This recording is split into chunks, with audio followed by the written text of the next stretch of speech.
Now, the Euros are over, so let's forget about them. Let's move on because the opening ceremony for the Olympic Games is just 10 days away. Many of our athletes are making their final preparations. But for one former Olympian, the journey to Paris began today on a bicycle. Chris Boardman is leading the Pedal for Paris team to raise awareness of the impact of climate change on sport. They set off from the home of British cycling, the National Cycling Centre in Manchester, and Mairead Smith was there. 3, 2, 1. Pictures before pedalling to Paris from Manchester, the European capital of cycling. Paris is where the climate accord was signed only 10 years ago. They're aiming to be the most sustainable Olympics ever. The whole world watching the Olympics, the biggest single event on the planet that is already focused on sustainability. The aim is to highlight the impact of climate change on grassroots sports. 120,000 football matches lost every year to flooding. So you don't think about climate change, you think, oh, we can't go on Thursday night. Most people are moving away from physical activity, which has a big societal impact. You can't go and ride your bike all day if it's 40 degrees.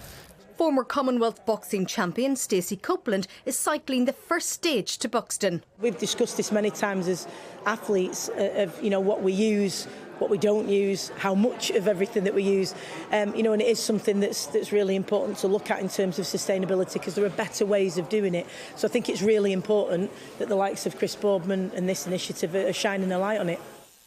And Pedal for Paris isn't just about that message on the impact of sport on the environment. It's also about getting more youngsters involved in sport and older kids too.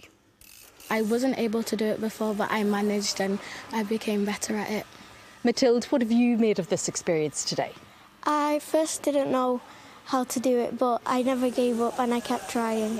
It's just the adrenaline of going fast and doing all these bumps. It's amazing. I only learned to cycle a couple of months ago, so it's really scary for me, but it's been really fun. The instructors are great, and it's just a really good way to build perseverance. It's trying to inspire people to get on their bikes more, and for them brave people that are riding all the way to Paris, good luck, and I hope they make it.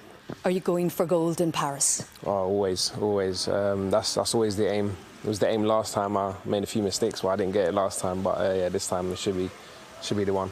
3, 2, 1. Pedal for Paris will cover around 500 miles in 8 days, reaching the French capital in time for the start of the Olympic Games. Mairead Smith, BBC North West Tonight, Manchester. Oh, good luck to them. Now, this year, the RHS Flower Show at Tappan Park is celebrating its 25th year. And here at North West Tonight, we're looking back at some of our most memorable gardens there. In January 2019, our colleague and friend Diane Oxberry died from ovarian cancer. So later that year, we launched our Sunshine Garden in her memory.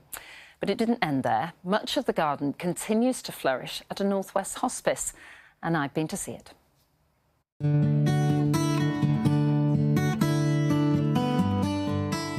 Now, you must be grasping the concept of these concepts by now.